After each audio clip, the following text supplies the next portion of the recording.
Hola, ¿qué tal? Muy buenas noches. Como cada martes, pues es para mí un honor poder contar con su presencia, poder estar aquí en Mesa Horizontal, donde todos tenemos algo que decir y como cada martes, pues contar con una figura y en este caso una gran figura que conoce y que sabe del tema que vamos a tratar. El tema es los nuevos partidos políticos, pues las recientes sesiones del Instituto Nacional Electoral en las cuales pues ha habido una gran polémica, regularmente la hay, y más aún en este momento, donde lo que se discutió pues a finales de la semana pasada fue nada más y nada menos que quiénes serán las fuerzas o cuáles serán las fuerzas políticas que podrán contener en la elección intermedia de cada 2021, cuáles pueden ser los nuevos partidos políticos y cuáles se quedaron en el camino, por lo menos hasta ahorita. Sabemos que viene el Tribunal Electoral y por eso me siento muy contento de darle la bienvenida Arturo Sánchez, quien fue consejero del Instituto Federal Electoral y después del Instituto Nacional Electoral, que hoy es pues una pieza fundamental ahí en la Escuela de Gobierno, como decano de la Escuela de Gobierno en el TEC de Monterrey. Pues bienvenido, Arturo Sánchez, muchas gracias por aceptar estar con nosotros aquí en Mesa Horizontal. Al contrario, gracias Armando, un gusto estar aquí. Gustazo reencontrarnos, nos tocó andar en andanzas en tiempos pasados y sin duda alguna contar con tu presencia, mi querido Arturo, nos va a dar muchas luces de cómo estuvo la sesión, cómo estuvieron las sesiones previas y obviamente la gran polémica que hay de los que se han quedado hasta el momento en el camino y qué es lo que seguirá. Como siempre, le agradezco mucho a Jimena Céspedes, como ustedes saben, ella es CEO de Metrix, ella es quien nos orienta con cómo va la conversación digital, con lo que le llamamos la antropología sociodigital. Bienvenida, Jimena, ¿cómo estás? Gracias, buenas noches a todos. Muchas gracias por estar aquí con nosotros. Y bueno, mi hermano Amado Avendaño, que como siempre también para mí es un honor que nos acompañe en este ejercicio de cada martes estar revisando los distintos temas. ¿Cómo estás, mi querido Amado? Bien, querido amigo, gracias, como todas las noches. Bueno, le agradecemos mucho a Radio 13 Digital, a Diario de Confianza, la oportunidad de estar en este espacio. Yo quisiera empezar, como cada martes, con el comentario de Metrix. Metrix hizo un estudio minucioso, como siempre, sobre cómo ha estado la discusión en redes, una acalorada discusión, hay que decirlo. La semana pasada, pues hubo varios temas, estuvo desde la presidencia de la Cámara de Diputados y cerró con broche de oro en la discusión polarizada alrededor de los partidos. Primero se pensaba que habría dos nuevos partidos, el partido que tiene una relación pues cercana, que se le identifica como el partido del expresidente Felipe Calderón y su esposa Margarita, México Libre, y Encuentro Solidario, el extinto partido Encuentro Social, que la jugó con López Obrador en la elección del 2018, perdió el registro en aquella ocasión, volvió a llegar, digamos, con firmas, con actas, con asambleas. A uno sí le dieron la entrada, a otro no, y de eso vamos a hablar el día de hoy. Pero cuéntanos, Jimena, ¿cómo estuvo la discusión en las redes sociales? Gracias, buenas noches. A ver, en realidad, prácticamente la discusión se centró específicamente en México Libre. Desde el jueves anterior empezamos con un hashtag que se subió como trending topic, que fue operado, esto es importante decirlo, que se llamó No al narcopartido. Digamos que ahí empezó la discusión y comenzó la polarización entre los que estaban partidarios de que le dieran el registro y los que no eran partidarios de que le dieran el registro. ¿Qué fue lo que encontramos? Hicimos una división de ver a quién le fue bien y a quién le fue mal en esta discusión. Al que mejor le fue al presidente de la República, tuvo positivos y negativos iguales, y al que peor le fue al INE, que tuvo muchísimos más negativos que positivos. ¿Qué es lo que está diciendo la gente en realidad? Está dividida entre, es correcto que no hubiera el registro para el partido, que viene demasiado politizado el partido, que viene amparado por Felipe Calderón, que tuvo errores durante su gobierno, que adicionalmente la inseguridad y la violencia son culpa de él. Esos son los que dicen que no tenía que haber el registro, mientras que los que están a favor lo que sostienen es que ya la 4T y específicamente el presidente de la República ya metieron la mano desde ahorita en las elecciones del 2021 y que por eso están negando la elección. Esto digamos que es en general lo que están diciendo los medios digitales. Es decir, digamos, en la conversación digital sí se identificó una mano de parte del presidente, así es como tú lo percibiste, así es como estuvo. Así, digamos que aquí sí es casi que un 50-50 y así es como están. los que son partidarios de México Libre, no necesariamente del partido, pero sí de que hubiera registro de los partidos. Ellos lo que están diciendo principalmente es que una mano de la 4T y que el INE ya no es independiente. Ahora, podríamos decir, Jimena, y obviamente es importante esto como preámbulo para escuchar a Arturo Sánchez, para ver el filigrana de cómo estuvo la sesión del Consejo General, la sesión de la Comisión de Prerrogativas, en fin, pero digamos, podríamos decir que en la conversación digital lo que se encontró fue una suerte de reedición de esta confrontación que históricamente ha existido entre el presidente Calderón, el presidente López Obrador, y que ahora, digamos, con una nueva excusa, obviamente el tema de inclusive hubo un video el fin de semana, del cual ya comentaremos, en el cual pues parece ser que la pugna personalizada es parte. Así lo entiende también la gente, los participantes a nivel digital. Sí, es correcto. Además, hay un fenómeno que pasó esta semana que no había pasado las semanas anteriores, y es que subió la participación de los bots y trolls. Entonces, primero, fueron 76 millones de personas a las que alcanzó. Significa que no es como en semanas anteriores que teníamos una agenda digital de más de 160 millones de personas. Digamos que el alcance es más de opinión pública informada, más que de una opinión pública generalizada a los que están hablando del tema. La segunda es que sí hubo participación de bots y trolls de más del 2%, que eso significa que hubo bastante, tanto en hashtag a favor como en contra. Y la otra es que efectivamente, siempre que se habla del tema de Felipe Calderón, hay una polarización directa con el presidente de la República. ¿Y sientes que hubo huestes tanto del gobierno, que era lo que apuntabas, como de la contraparte también en la parte de bots y trolls? Sí, pero principalmente en este caso eran del gobierno. Pues no del gobierno, o sea, partidarios de las iniciativas del gobierno. De la posición Exactamente. gubernamental. Perfecto. Ajá.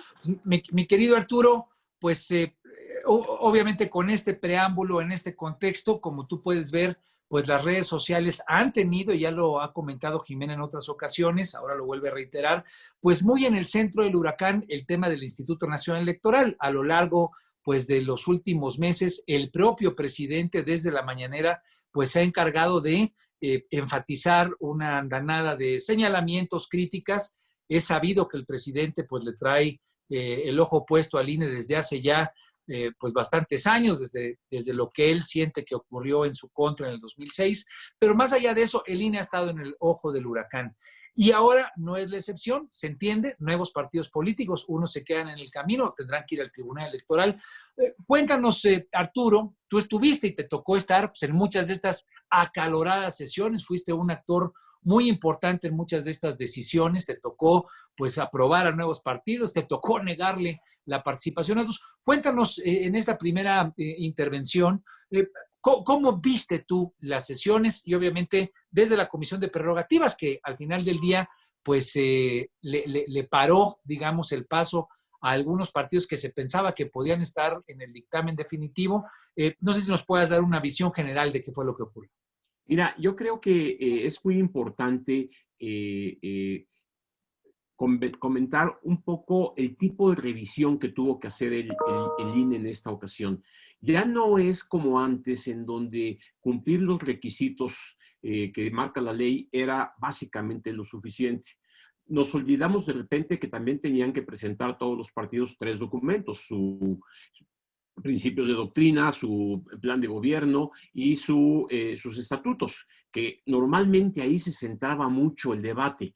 Y yo me acuerdo haber discutido en la mesa de consejo si el partido en sus estatutos se establecía mecanismos democráticos para elegir a sus candidatos, si tenían bien conformada la administración de los recursos del partido y demás. Eso estuvo completamente ausente en esta revisión. Se hizo la revisión, pero no fue motivo de mayor problema. Y sin embargo, lo que sí tomó un peso muy importante es la revisión de todos los militantes, de todas las asambleas que se revisaron. Y ocurrieron varias cosas. Ya no es simple y sencillamente cuántos son, pásele usted. Ahora, ¿quiénes son? Entonces, el INE hizo cosas como esta. Como está claro que no debe haber presencia de ministros de culto en los partidos políticos, lo que hace el INE es pedirle a la Secretaría de Gobernación, dame el padrón de todos los ministros de culto que tienes por ley que registrar y déjame ver quiénes son. Y luego cruza ese listado con los militantes de los partidos. Y ahí fue donde encontró, en el caso de Encuentro Social, de Encuentro Solidario ahora, que había muchas gentes vinculadas con las organizaciones religiosas. Y eso generó un argumento en el Consejo General, que es, bueno, si las iglesias están metidas, entonces ese partido no puede ser partido político. ¿Cuál es la otra contraparte? La otra parte del debate. No, es que no están como iglesias, están como ciudadanos. Y al estar como ciudadanos, tienen libre su derecho de afiliación y por lo tanto sí debe ser partido. Entonces, ese es el tipo de debate interesante que ocurrió en el caso de Encuentro Social. Unos consejeros defendían el Estado laico y otros consejeros defendían el derecho del ciudadano a ser afiliado, aunque sea religioso. El día de ayer, en la sesión del Consejo General, el representante de Encuentro Solidario fue muy crítico con los consejeros que votaron en contra del partido, básicamente Ciro Murayama y Lorenzo Córdoba y los demás que se sumaron. Fue muy crítico y yo diría que hasta un poco pasado de tono, pero finalmente así se ponen las cosas en la mesa del Consejo. Armando, tú lo conoces. En el caso de México Libre, el debate era otro. De hecho, había dos temas adentro del Consejo General. Unos que decían, a ver, México Libre no nos alcanzó a explicar de dónde sacó el 8.18% de su presupuesto para organizar el partido. Y ahí fue muy, muy enfático otra vez Ciro Murayama diciendo, bueno, no podemos darle el registro a un partido que de entrada no nos explica de dónde sale el dinero. Y ese era un punto, y ese fue un punto importante. El otro punto es si el dinero debiera importar ahorita o no. Y era más importante garantizar que todos los ciudadanos que forman parte de México Libre debieran tener el derecho de organizarse y ser partido político. Y entonces ahí hubo un debate muy fuerte y yo creo que es el debate que va a tener que enfrentar el Tribunal Electoral. Y yo creo que es el debate de qué es lo más importante, la voluntad de los ciudadanos a afiliarse o que rindan bien sus cuentas los dirigentes del partido. Y es ahí en donde estará el debate, porque de hecho el INE mismo ya había multado a México Libre la semana pasada, cuando se fiscalizaron sus cuentas, con casi 3 millones, un poco más de 3 millones de pesos. Entonces uno diría, bueno, por esa falta ya lo sancionaste, pero ahora lo estás sancionando de nuevo, negándoles el registro. Ahí es donde yo quisiera dejar estos primeros debates que se presentaron en la mesa del Consejo General y que difícilmente salen a la opinión pública. Cuando uno ve los tweets que empezaron a circular y demás, bueno, Felipe Calderón de inmediato empezó a decir que todo el dinero estaba comprobado, que tenía claridad de todos, y las gentes que estaban en contra de ellos se referían, como bien decía Jimena hace rato, no al narcopartido.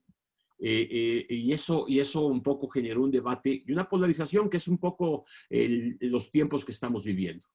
Ahora, Arturo, para ahondar, digamos, sin duda alguna, esto fue la resolución ya final del Consejo General, pero previo en la Convención de Prerrogativas y de Partidos Políticos se habían quedado, digamos, en la antesala, por lo menos 3 que tengo en la memoria clara, que se pensaba que podían cubrir los requisitos, que se pensaba un poco que hasta por el contexto político, la cercanía con el poder, en fin, digamos, distintas argumentaciones podían pasar y no lo hicieron digamos, en el primer filtro que fue la Comisión de Prerrogativas. Estoy pensando en redes sociales progresistas, que se le identifica cercano a la maestra Elbester Gordillo. Estaba el partido Fuerza Social, se le identifica cercano a Pedro Aces, líder de la CATEM, ¿no? De esta unión de sindicatos, esta coalición de sindicatos, y la reedición de lo que fue Nueva Alianza. ¿Cuál sería, digamos, un poco el contexto también para ampliarlo frente al auditorio? Porque ahí fueron otros criterios, fueron los que tienen que ver más con el tema sindical, corporativo, ¿no? Exactamente. Yo creo que es importante este tema. Otra de las prohibiciones de la ley es que los partidos políticos no pueden ser organizados por los sindicatos. Todas las fuerzas sindicales tienen un trabajo de representación. No quiere decir que miembros del sindicato, o cualquier sindicato no puedan ser miembros de un partido político. Eso es permitido porque todo ciudadano es miembro de un sindicato y tiene también sus derechos políticos abiertos y puede participar en un partido político. Lo que no se permite es que el sindicato mismo sea el organizador del partido y que el sindicato le intervenga en moviendo a sus gentes, coaccionando a sus gentes o vinculándolos para que formen parte del partido político y se pueda crear. Ese fue el caso muy concreto de los partidos vinculados con estas fuerzas sindicales. ¿Cómo le hizo el INE para medir? Lo mismo. Bueno, si tenemos un líder del ACATEM que es evidentemente un líder sindical que tiene una serie de sindicatos, bueno, pues lo que hace el INE es, a ver, sindicatos, pásame la lista de todos tus afiliados como sindicato. Y lo mismo hizo con la CENTE y con el CENTE. Y en consecuencia cruzan los nombres de los afiliados a los sindicatos con los afiliados al partido. Y lo que encontraron ahí sí fue una altísima presencia de miembros de los sindicatos en las organizaciones de las asambleas, en el liderazgo de las asambleas, en la militancia, en las secretarías técnicas de cada una de las asambleas. Y bueno, todo esto hace suponer al INE que sí hubo una presencia sindical y en consecuencia no debiera dárseles el registro como partido político.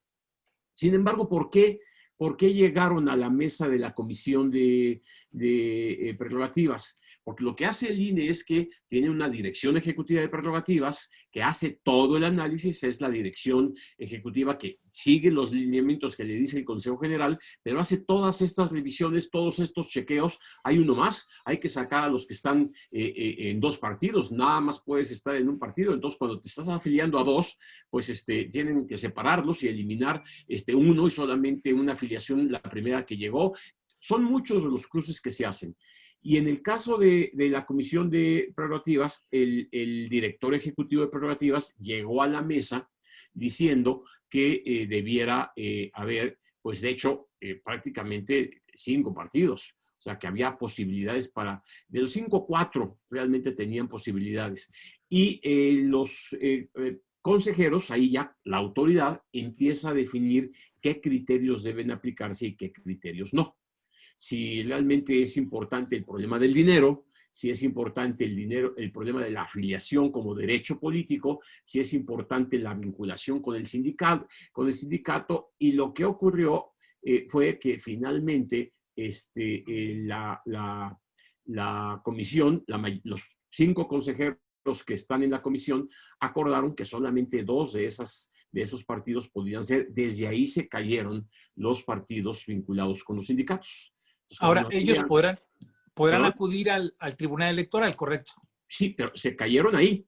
Pero el dictamen corregido pasa a la mesa del Consejo General el viernes. La comisión fue el jueves y el viernes va a la mesa del Consejo General. Y en la mesa del Consejo General vuelve a haber una discusión. ¿Cuál es la diferencia? Que en el Consejo General votan 11 consejeros.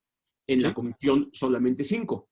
Y entonces, cuando juntas a todos los consejeros y ponen acuerdos, pues ahí es donde se afilan las cosas. En la mesa del Consejo General fue donde se decidió que sí importaba la comprobación de los recursos de México Libre y en consecuencia, aunque la comisión había dicho que sí, pues no debiera proceder. Y en el caso de los demás, bueno, se ratificó que los partidos vinculados con el sindicalismo no debieran obtener su registro y también ahí se ratificó que Encuentro Solidario, a pesar de tener todos los ministros de culto que dice el INE que tiene, pues sí merecía el registro porque no actuaban como ministros de culto, sino como ciudadanos. Lo que molesta mucho a Felipe Calderón en sus tweets y las entrevistas que le oí el día de ayer es que en la mesa del Consejo, 2 consejeros que habían ya votado en la comisión y se habían manifestado a favor del partido, en la mesa del Consejo cambiaron su voto. Y eso es lo que hizo que no llegaran. Y la razón fue, a decir de la consejera Adriana Favela, es que habían recibido una nueva queja que no La se última había queja, ¿no? producido y que en consecuencia pues no se podía otorgar el registro hasta que no ocurriera, no se resolviera. Lo que pasa es que eso siempre pasa, Armando, tú sabes, o sea, el INE no puede terminar toda la revisión, y lo mismo pasó incluso con Encuentro Solidario. Entonces, a Encuentro Solidario sí se le da el registro, a México Libre no se le da, y este elemento sí fue una sorpresa dentro de la propia mesa del Consejo General, por lo cual tendrá que ser analizado por el tribunal eventualmente.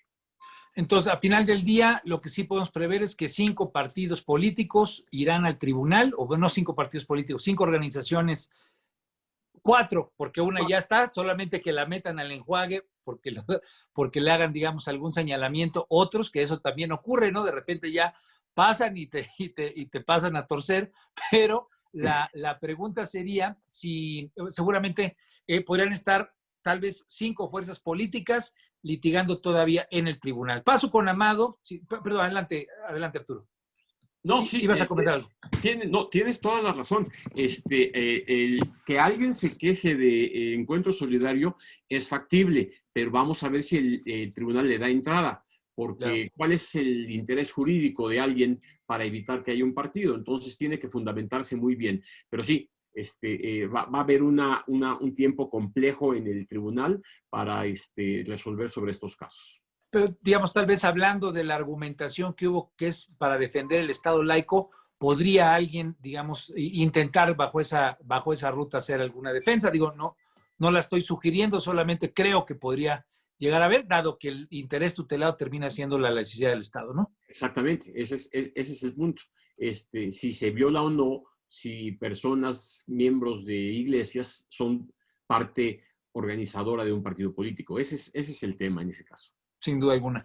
Bueno, voy a pasar con Amado, que ya está listo para decirnos un poco cómo ha estado de encarnizada la lucha histórica entre, pues, el presidente López Obrador y el expresidente Felipe Calderón. ¿Tú cómo lo has visto? Y especialmente te lo pregunto, Amado, a la luz de que, bueno, nos ha comentado Arturo con toda claridad cómo se dieron las cosas. Sin duda alguna, el Consejo Electoral, los 11 hombres y mujeres que están ahí sentados, pues acuden a distintos criterios, pero no deja de tener siempre el tema de los jaloneos políticos. Ahorita vamos a preguntarle a Arturo su opinión sobre que tal vez hasta los panistas se dice que estuvieron litigando, tratando de hacer ahí chuza para que no saliera lo de México Libre. Ahorita vamos a pasar eso, pero ¿tú cómo viste esta respuesta de López Obrador? A mí la verdad es que me llamó mucho la atención que le dedicara su video mañana, su video de sabatino, pues especialmente como a, pues tal vez a mofarse, hacer alguna suerte de afrenta pública a Calderón.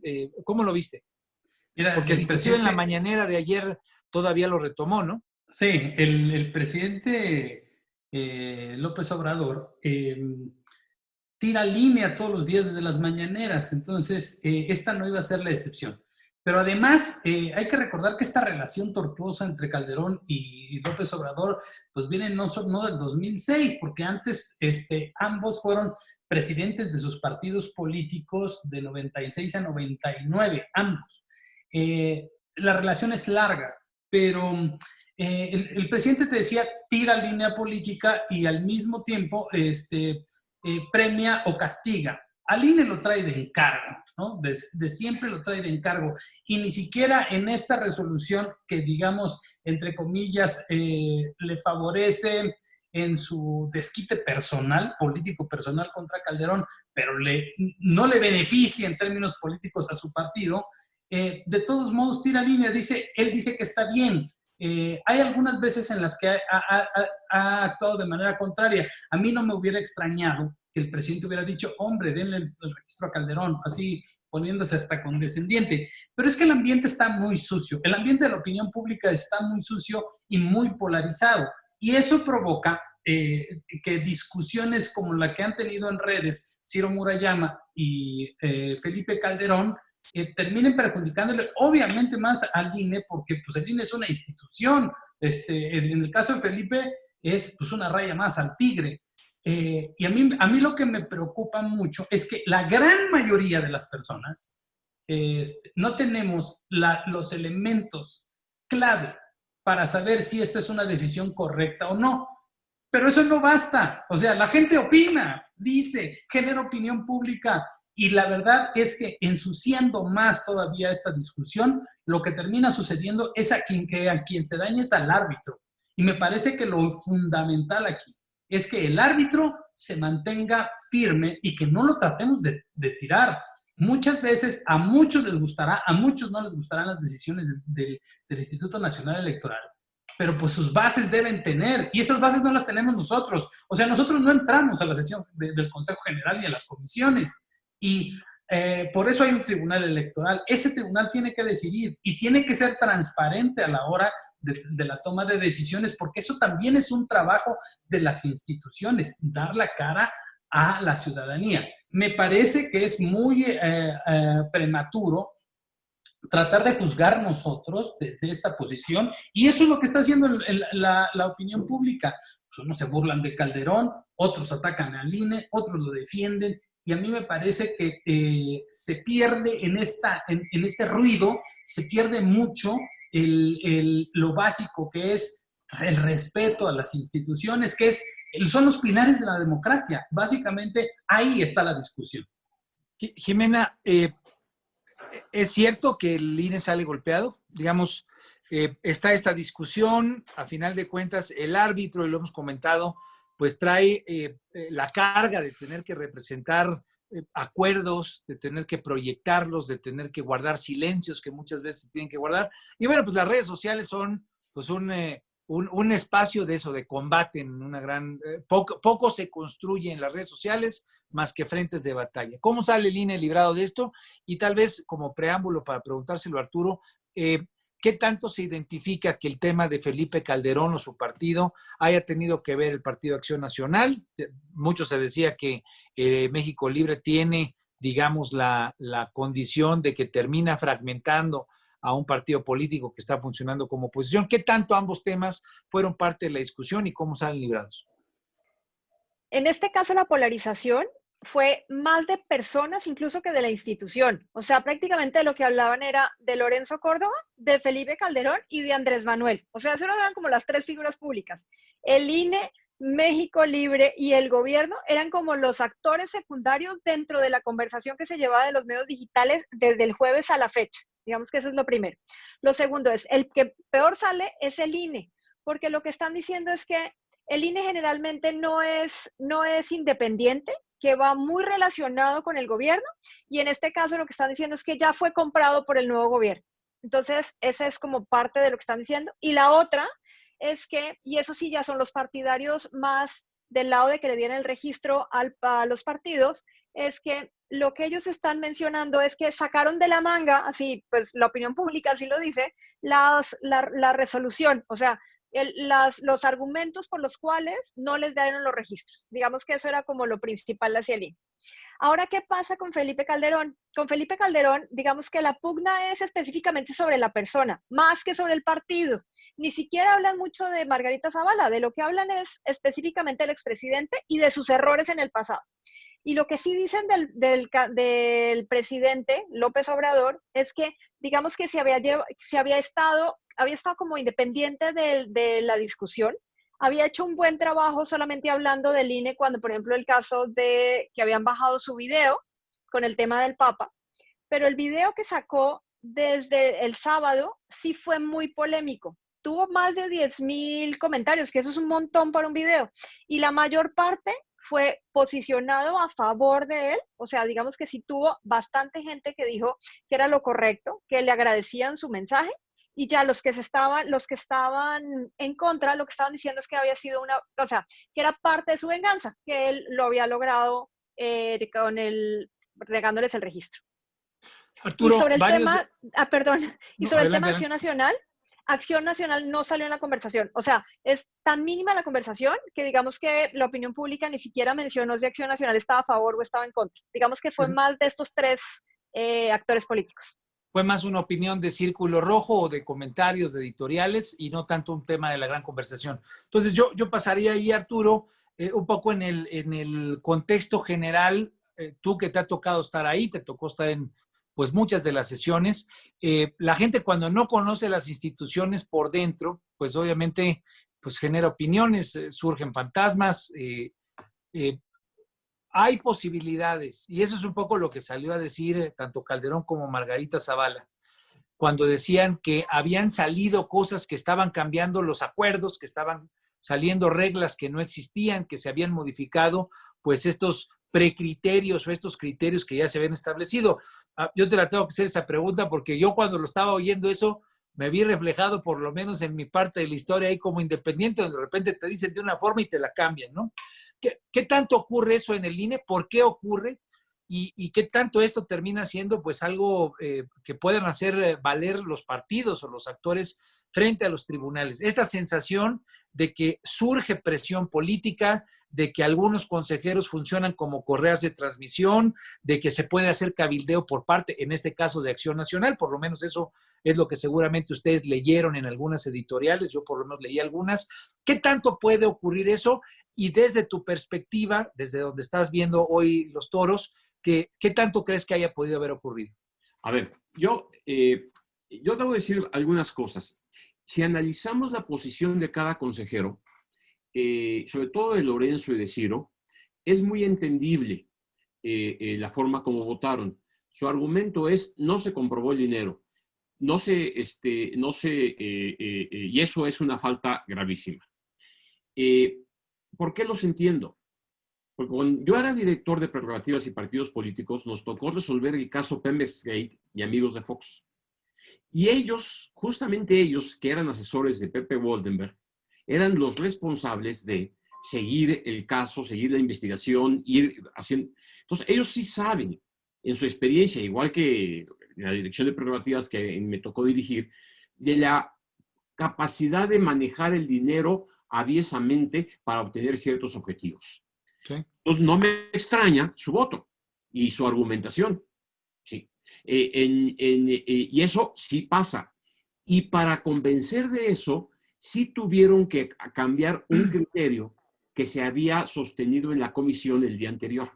Okay. En la comisión se había dicho, bueno, sí, el dinero importa, pero vamos a permitir que hasta un 20% del dinero no sea comprobable y no hay ningún problema.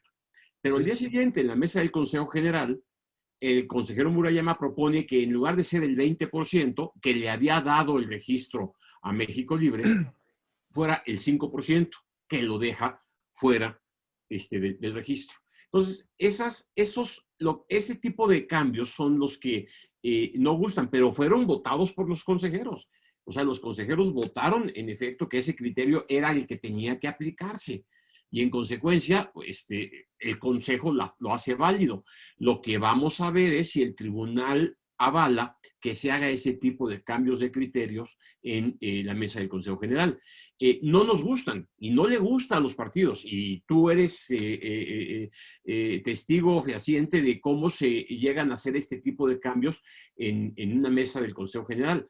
Y bueno, no es lo correcto en términos ortodoxos, pero sí es legalmente viable siempre y cuando el tribunal considere que hay una suficiente motivación y fundamentación para hacer el cambio.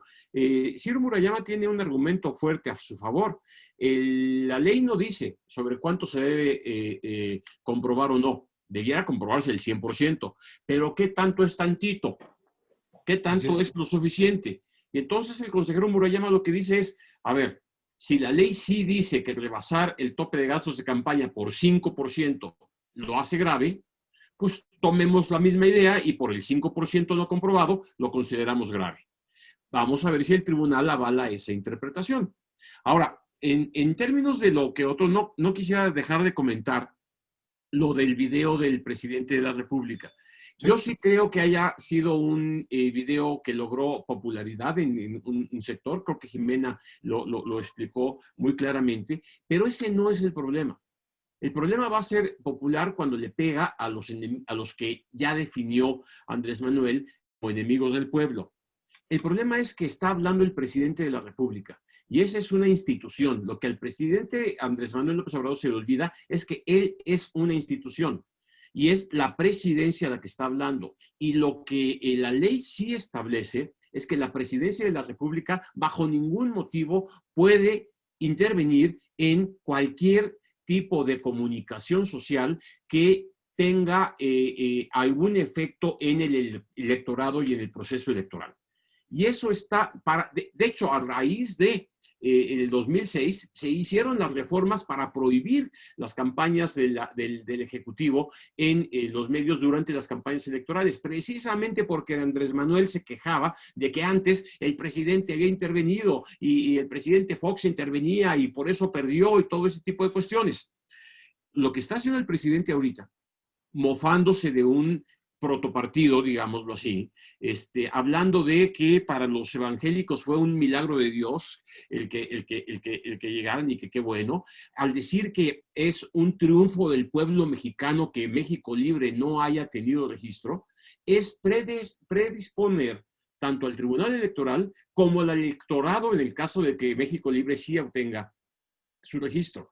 Y eso es una intervención en el proceso electoral. Si hablara Andrés Manuel como un ciudadano común y corriente, si se pudiera quitar la investidura de presidente, bueno, pues es una opinión de alguien que tiene derecho a opinar, ¿sí?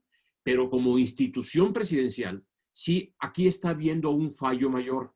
Yo dejaría que el debate estuviera donde tiene que estar, entre los partidos y el INE, y el tribunal en su caso. Pero al incorporarse el presidente, creo que lo hace de una manera en donde es exitoso, pero sí influye en donde no debiera de influir. No creo yo que el presidente tenga una mano metida ahí. No creo que ese sea el debate ahorita. Sí creo, y todos lo sabemos, los consejeros electorales, a mí me tocó, sí somos entrevistados por los partidos políticos, sí nos piden, oye, apóyanos en este asunto, y cada consejero sí puede tomar una decisión correcta o incorrecta, apoyando o no a un partido político. La tónica es que eso normalmente no ocurre, y si ocurre con un consejero, es muy difícil que por un consejero se cambie toda la votación. Y que hay presiones, las hay. Pero yo creo que el viernes pasado lo que ocurrió es que hubo argumentos sólidos en un lugar, argumentos sólidos en otro, y que la confluencia de esos dos argumentos sumaron el no registro a México Libre, pero no porque el presidente de la República esté metido ahí. Recordemos que en la mesa del Consejo sí está sentado Morena, sí está sentado como partido, y sí tienen derecho a hablar. No se metieron, no argumentaron ni a favor ni en contra, por una simple y sencilla razón. Como decíamos en el INE, el respeto al derecho partidista ajeno es la paz. ¿Para qué te peleas de antemano con los demás entre partidos políticos? Entonces, los partidos se mantuvieron al margen del debate y fueron los consejeros los que decidieron. Ahora, no es difícil imaginar que Morena haya hablado con los consejeros y les haya preguntado ¿y cómo viene el dictamen? ¿Y qué van a hacer? Y bueno, nosotros ya saben cuál es nuestra posición, pero bueno, si hay argumentos, además recuerden esto. Y tampoco me sería extraño que el PAN, los representantes del PAN hayan hablado con alguno o con otro consejero y le hayan dicho, oye, ojo con esto, observa esto, fíjate que yo vi que no estaban comprobando bien el dinero. Oye, pues sí, eso ocurre. Están haciendo su trabajo político. Pero ahí sí es la entereza de cada consejero la que vale a la hora de levantar la mano y votar. Es una gran responsabilidad, Armando. Cuando tú levantas la mano y votas en una dirección y sabes lo que estás generando con tu voto, pues es una altísima responsabilidad. Y va de por medio la institución, va de por medio el prestigio del propio consejero y va de por medio la tranquilidad política del país. Ahora, lo que dice Jimena es muy, muy importante. Sale perdiendo el INE porque es una, como tú dices, institución. Pero si el INE hubiera hecho algo distinto, igual le habría ido. O sea, si le hubiera dado el registro a México Libre, pues el presidente hubiera dedicado su video del sábado a justamente pegarle todavía más al INE. Y la opinión pública habría estado dividida diciendo de que siguen siendo panistas y el PRIAN está actuando y todo tipo de cosas y que no es confiable el INE. El debate siempre va a estar ahí porque el árbitro siempre tiene que marcar o no marcar un foul, y cuando lo marcas y sacas una tarjeta roja, pues evidentemente el equipo que fue sancionado se enoja y el otro, pues debiera quedarse callado, pero a veces hasta se celebra. Y ese es el tipo de situación en la que se encuentra un referee, como es el Instituto Nacional Electoral en este caso. Ahora, yo nada más para profundizar un poco en este nuevo momento, y es a lo que se trata Mesa Horizontal, donde como Jimena nos hace toda digamos, esta revisión de las presiones, los comentarios, digamos, los juicios hoy se hacen a nivel digital, a nivel sociodigital, mucho antes de que ocurra el juicio, la decisión, el dictamen, la votación que toman las decisiones. Las votaciones y las decisiones van un pasito atrás de lo que ya ocurrió en el debate.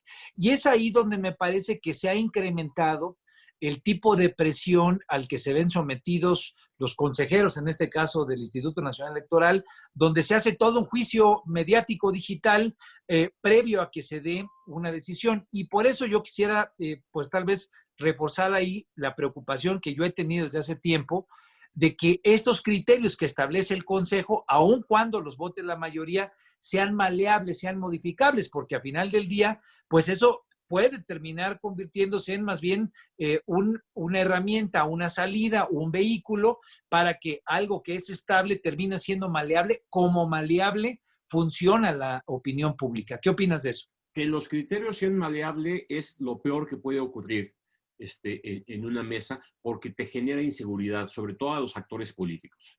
Sí es un criterio que se fija ya sabiendo cuál va a ser el resultado de su aplicación. O sea, cuando se dice 5% como máximo, ya se sabía que el México Libre traía 8.18% y ya se sabía que los otros partidos tenían 22 y 25%. Entonces, claro, ya era evidente lo que iba a pasar. Entonces, prácticamente era eso sobre la mesa, se define un criterio que dejaba fuera a los partidos. Yo creo que tienes razón. Una de las tareas más difíciles es prever situaciones en las cuales te permita desde el principio tener claridad de los criterios que vas a aplicar para que cuando lleguen los resultados, pues simple y sencillamente llegan los resultados y nada más. Sí, porque si no le das doble chamba a los consejeros y luego al tribunal, que están exactamente, bajo fuego. Eventualmente va a llegar al tribunal. Ahora, ¿qué está diciendo Felipe Calderón? Yo sí comprobé todos los gastos. Ese 8.18% no es cierto. Bueno, ahí es en donde va a estar la otra batalla, pero la batalla por los dineros. Entonces yo pregunto, ¿qué va a privilegiar el tribunal? ¿Esa batalla por la transparencia en el manejo de los recursos o va a criticar el cambio de criterio o va a privilegiar por encima de todo esto el derecho de asociación de los ciudadanos para formar un partido político? Como tu derecho era construir una candidatura independiente, ¿sí? Y si te cambio los criterios a la mitad y te digo, ya no necesitas 10, sino necesitas 20, oye, claro, yo trabajé por 10, entonces se vuelve muy sensible a los actores políticos cualquier decisión que tome el INE. Sí, o ya te las acepté y ahora ya no te las acepto, que fue un poco peor en aquel episodio, pero no vamos a recordar episodios, por lo menos aquí amargos para un servidor. Pero bueno, ahí le preguntaría a Amado, escuchando a Arturo, mi querido Amado, ¿tú cómo ves? ¿Quién gana y quién pierde? ¿Quién gana y quién pierde, digamos, en el escenario rumbo a la boleta del 2021? Mira, en términos políticos, en realidad, al no aceptar a México Libre, pues obviamente los votantes panistas y de México Libre que se habían dividido se van a concentrar, es por lógica, se van a concentrar mucho más en el PAN. En términos políticos, por ejemplo, eso es lo que menos le convendría a Morena, al partido del presidente, ¿no?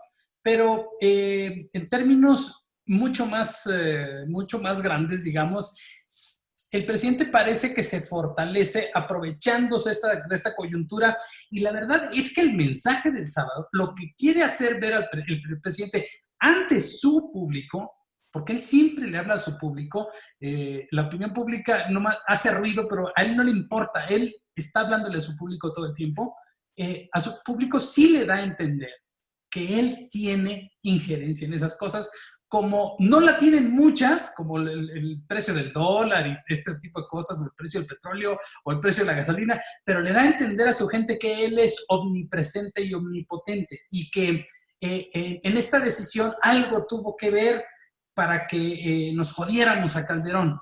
Entonces, eso genera satisfacción en su público. Aunque no sea así, como decía yo, el presidente tira línea. Él tira línea en las mañanas, es decir, el que se porte bien, su gente le aplaude. El que se porta mal, es decir, el que está en contra mía, pues yo le pego. Pero es que el INE no está para complacer a Calderón, no está para complacer al presidente, no está para complacer a nadie. El INE es una institución que hay que cuidar, porque el INE está para garantizar la democracia en este país. Ese es el punto clave y eso creo que es lo que debería entender toda la opinión pública. Por eso es fundamental. Cargarse a un lado o al otro es debilitar al árbitro, es querer jalar el punto de equilibrio hacia un lado. Creo que ahí es donde radica la responsabilidad de la opinión pública de este país. Y ahí es a donde, como bien ha dicho Arturo, pues el presidente debería de tener más responsabilidad por la investidura que representa. No lo digo así tal cual, pero sí comentó Arturo de la investidura. Y a final de cuentas, pues Jimena, el presidente, tú lo dijiste, sale como victorioso en la conversación digital. Y lo que comentabas es que el INE sale, pues digamos, maltrecho, sale golpeado. ¿Cómo ves que vaya a evolucionar la discusión? Ya pasó este primer capítulo. ¿Qué es lo que apuntalas que pueda seguir, ¿no? La figura de Lorenzo Córdoba, tú lo has subrayado, obviamente como presidente del instituto. ¿Hacia dónde crees que tenga que evolucionar esta situación? Porque todavía faltan varios meses tal vez de desgaste, pero lo que quieres es, o lo que quisiéramos los mexicanos es tener un árbitro sólido, consistente, que nos dé certidumbre respecto a cómo se desarrolla el proceso electoral. ¿Hacia dónde crees que evolucione la discusión? La discusión ya comenzó a evolucionar. ¿Qué es lo que pasó en realidad? Terminó el tema del INE y empezó el tema del tribunal. El presidente lo puso desde la primera frase de su video. Entonces, y de ahí comenzó a haber mensajes, por ejemplo, de John Ackerman, que ya hemos visto que en la conversación digital ha sido importante, sobre todo a favor del tema de la 4T, en donde lo primero que cuestiona es si esto fue una maniobra para que el tribunal vote a favor de México Libre. Entonces, digamos que ya los actores políticos en contra del registro ya comenzaron a hablar sobre el tribunal y quien va a ponerse en la cabeza de la discusión va a ser ese y vamos a dejar al INE de la conversación siguiente hasta que otra vez retomemos el tema de elecciones. ¿Hacia dónde, Arturo, crees que evolucionen las cosas? Mira, yo creo que hay dos cosas que hay que mencionar. En primer lugar, van a evolucionar positivamente para el INE en términos de la organización de la elección. Hay una confianza de la ciudadanía en el INE de la que no se habla. Nadie duda de que va a haber elección, de que va a haber casillas, de que va a haber boletas, de que se van a regular los tiempos de campaña. Nadie duda de que el INE va a hacer la tarea primaria de su trabajo, que es simple y sencillamente organizar la elección. Incluso dentro de la pandemia, la gente ya lo está demostrando en Coahuila y en Hidalgo, que se va a poder votar el 18 de octubre con seguridad, a pesar de la pandemia, en las elecciones locales que habrá el próximo mes ahí. Entonces, hay una confianza en el INE que empieza por la confianza que tú tienes en tu credencial para votar con fotografía. Esa parte del INE yo creo que está intocada. Yo creo que va sólidamente. Pero la parte que tú mencionas, mi querido Armando, es en donde se van a complicar las cosas y hacia ahí vamos a evolucionar. Ya lo dijo Jimena, la siguiente parada es el Tribunal Electoral, pero la siguiente parada va a ser las mañaneras. Si se va a permitir que el presidente siga con las mañaneras durante la campaña electoral. La siguiente parada va a ser también la comunicación social del presidente y cómo se va a regular o no. La otra parada va a ser qué tanto se va a poder poner en práctica o va a ser válido regresar el dinero al INE de los partidos políticos. Ayer en la mesa del Consejo General del INE, Morena volvió a decir que va a regresar el 50% de su dinero. Eso lo dijo ayer, día 7, que empezó el proceso electoral, en su discurso de inicio del proceso electoral. Bueno, ¿cómo le van a hacer? ¿A dónde va a ir ese dinero? ¿Lo va a regresar a la Secretaría de Hacienda? ¿Recuerdas cuando estaba gobernando Peña Nieto y Morena no lo quiso regresar porque decía que no, pues ahí en la Secretaría de Hacienda quién sabe qué vayan a hacer con el dinero? ahora sí lo van a hacer. Pero con ese mismo argumento que ellos usaron, los demás partidos, ¿por qué lo han de hacer? Usaron un fideicomiso que acabó controvertido en la propia elección. Exactamente. Entonces, esas son las partes del ser referí que van a ser, hacia las que vamos a caminar. Y otra vez, cuando un partido ponga una queja en contra de Morena y el INE resuelva en una dirección, se va a polarizar el asunto. Y es que son los tales por cuales. Y cuando venga lo contrario, se va a volver a polarizar el asunto. Entonces, es un árbitro que ya preparó bien la cancha, que sabe que el balón está bien inflado, que sabe que las porterías están bien claras, que la tribuna está bien armada, que las televisoras van a transmitir el juego, ¿sí? Eso sí, pero va a tener que sacar muchas tarjetas. Y eso genera que los equipos se peleen. Y eso genera que las porras griten y hasta se peleen. Y ese es el escenario al que vamos. No puede ser distinto con el nivel de polarización que se ha generado en los últimos 2 años en este país. Y sobre todo, complementaría con lo que dice Arturo, con el graderío ahí en las redes sociales, pues encendido y después de 3 cervezas, ¿no? Entonces...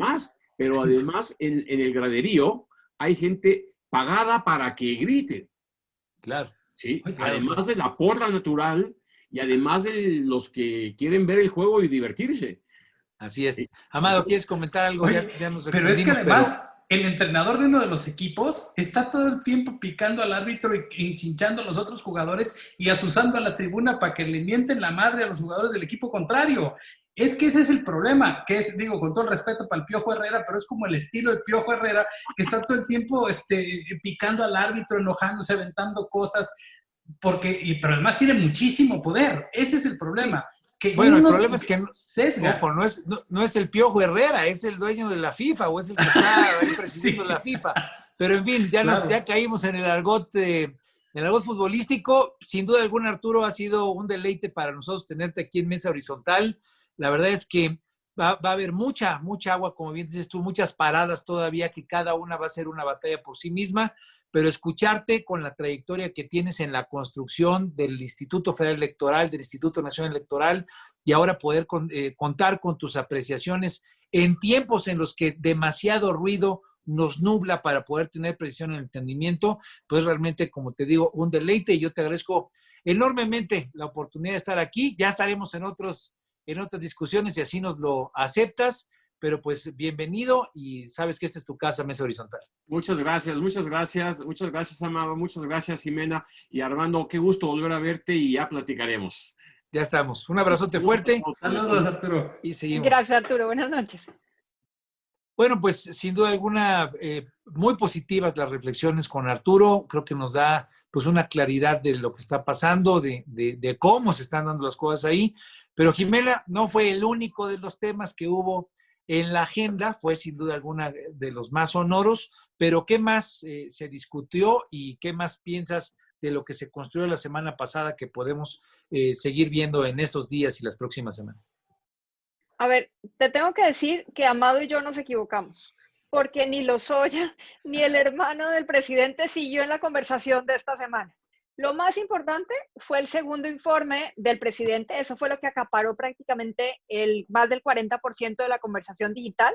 El tema del registro, o el no registro más bien, de México Libre, digamos que fue el siguiente. Y el otro tema político, que ahí sí como que todos fueron políticos esta semana, fue el de la mesa directiva de la Cámara de Diputados, en donde Dulce María Sauri fue la que salió privilegiada con esta votación. Digamos que esos fueron como los 3 temas que más se llevaron a cabo, y de ahí ya el video de Broso con Loret, que digamos que eso fue más un tema de espectáculo con tintes políticos, y que digamos que ese es de esos que le encantan a Amado, en donde es como de lo que más se habla, y pues el presidente, así como se engancha con Felipe Calderón, se engancha con Loret de Mola y con Broso. Les sigue moviendo y él es el que también pues les da más difusión a final de cuentas, ¿no? Los mete al horario estelar o digamos al punto estelar y todo el mundo comenta a favor o en contra precisamente porque lo hace el presidente. El informe de actividades, Jimena, ¿qué destacó de la conversación? Creo que por sí mismo el tema pues es polémico, hay mucha gente que siente que se ha logrado poco, mucha gente que sintió que el presidente pues estaba entre triste, lo sentían en una condición reflexiva diferente. Me tocó leer en varios espacios diferente a la que tradicionalmente se le ha visto. ¿Qué fue lo que destacó del informe de actividades, tanto a favor como en contra? Mira, en realidad fue un tema discutido principalmente por influenciadores, actores políticos y opinión pública informada. En general, digamos que fue dividida la conversación, pero lo que más destacaron es que no había un mensaje de fondo dentro del segundo informe, que tampoco la gente en general estaba más preocupada por otros temas que por el segundo informe, y los que más se metieron a defenderlo, digamos que fue el mismo grupo que siempre sale y bots y trolls a subir campañas a favor. Incluso hoy, hace poco, hoy hace poco hubo algunos hashtags relacionados, ayer también, digamos que desde el informe hasta ahorita, todos los días hay un mensaje positivo a favor del presidente, y eso sí es completamente operado. Pues es una campaña precisamente para posicionar el tema. Me quedo con esa frase que dices tú de que un discurso o un informe sin contenido claro, sin contenido, digamos, fortalecido. Y ya nada más para pasar, Amado, esta discusión que hubo en la Cámara de Diputados, pues creo que fue muy sui generis, ¿no? Yo rescato, tuve la oportunidad de entrevistar a Gerardo Fernández Noroña hace poco, y una frase que yo destaco mucho que él utilizó es la primera vez que la gente está atenta y ocupada de quién es quien preside la Cámara de Diputados. ¿Qué tal estuvo ese debate? ¿Qué podríamos destacar? ¿Qué podríamos rescatar, Jimena? El debate, digamos que es un debate igual que pasa con los demás. Digamos que la opinión pública está poco metida en ellos. Digamos que es más círculo rojo el que está pendiente de esos temas. Y la polarización ahí más bien es sobre si es correcto o no, o si está a favor o en contra de la 4T. Digamos que ya es más la discusión relacionada que una discusión de fondo. Pues es como si fuera una ola que está presente, el tema, estás a favor o en contra de la 4T, y ahí se coloca, ahí entra, digamos, la tabla y sobre esa surfean. ¿Tú cómo la sentiste, Amado, el tema del informe? ¿Cómo le fue al presidente? Bueno, hay muchos que fueron muy críticos, sintieron que le fue mal, sobre todo en el círculo rojo, ¿no? En lo que fue los analistas, los líderes de opinión. De hecho, el presidente al día siguiente de su informe, lo que dijo es que, pues sí, que él no había dicho nada, que dice, me critican que es como otra mañanera, que dije lo mismo que las mañaneras. Pues sí, porque informo todos los días. O sea, él acepta que no tenía algo espectacular ni más grande que mencionar que lo que ya ha mencionado todos los días. Es decir, él solo fue a reforzar su mensaje político y a posicionarse, porque también, tú sabes de esto, hay una oportunidad para promocionar los mensajes antes y después del informe, y mucha de la conversación tiene que ver con algunas cosas que de pronto no sabíamos si eran realmente memes o si realmente eran mensajes reales de la Presidencia de la República promocionando los logros del informe, como de que el barril de petróleo pasó de 0 a 40 pesos, 40 dólares, y otros de que nos ahorramos 560 mil millones de pesos. No hay capacidad en la red de distinguir cuál es el verdadero y cuál es el falso, o si son los dos verdaderos o si los dos son falsos, porque estamos en una discusión en donde, primero, la gente no se informa, y segundo, estos mensajes se prestan mucho a eso. Bueno, y el problema es que hay tanta información que poderla filtrar, que creo que son los principales problemas, termina siendo muy complicado. Antier me llegaba un meme en el cual lo que pedía el jefe de la Oficina de Comunicación Social de la presidencia era que no cubriera nada que tenía que ver con Frena. Y cuando tú lo ves, pues de repente, entre no entiendes, no sabes filtrar, tienes que estar verificando, en fin. Pero bueno, a tu juicio, en el tema del informe, el presidente no sale bien librado como informe de actividades. Pero se está hablando de él. Eso es lo importante para él, es que se hable de él y que no se hable de cosas que le perjudican a él. Y lo vemos en el informe de Metrics. Él avasalla con eso, y aunque el Círculo Rojo cree que el video de Loret y de Broso fue un video espectacular, pues la verdad es que tiene el 11% frente a un porcentaje mucho más alto que tiene el presidente de la República. Eso para él es ganar. que la conversación gire en torno a él en las redes, aunque no le beneficie, está bien para él, porque finalmente su base electoral ahí sigue. Bueno, pues una apuesta peligrosa, sin duda alguna, si desde la primera magistratura del país no termina siendo relevante lo que digas, sino solamente que hablen de ti. Digamos, esa es la apreciación que comentas, Amado. Mi querida Jimena, pues se nos llegó el tiempo de mesa horizontal, ¿no? Se nos llegó el tiempo, mi querido Amado. Yo les agradezco enormemente. Al final del día, pues fueron temas relevantes. Sí creo que la gente está cada vez más ocupada de lo que se dice en política. Sin duda alguna, hay un proceso de capacitación, de generación de cultura política que Jimena nos ha venido pues comentando, señalando. Al final del día es parte de un proceso que la tecnología nos ha traído. Y bueno, pues así como vimos, debates alrededor del tema de quiénes serán los partidos políticos o cuáles serán los partidos políticos o quién puede ser el presidente de la mesa directiva. Sin duda alguna tendremos muchos de esos temas. ¿Cuáles crees que vayan a ser los temas ya nada más para cerrar esta semana, para pues volver a fallar tal vez? ¿Cuáles crees que sean, Jimena? Va a comenzar el tema del Tribunal Electoral. Digamos que México Libre va a seguir toda la semana, porque incluso los mismos actores políticos que están a favor de la 4T lo están poniendo, y el tema del presupuesto. Bueno, pues vamos a estar atentos a la presentación del paquete fiscal, que sin duda alguna es uno de los grandes temas, cómo salimos de la crisis económica que tenemos. Yo me quedo con esa, comparto contigo que va a ser de las discusiones. Ahora, para que no solamente le carguemos la mano a Amado, si fallamos, pues fallamos tú y yo. Pues yo les mando un abrazote, le damos las gracias a todo nuestro auditorio por estar aquí en Mesa Horizontal, donde todos tenemos algo que decir. Muchas gracias, Jimena Céspedes.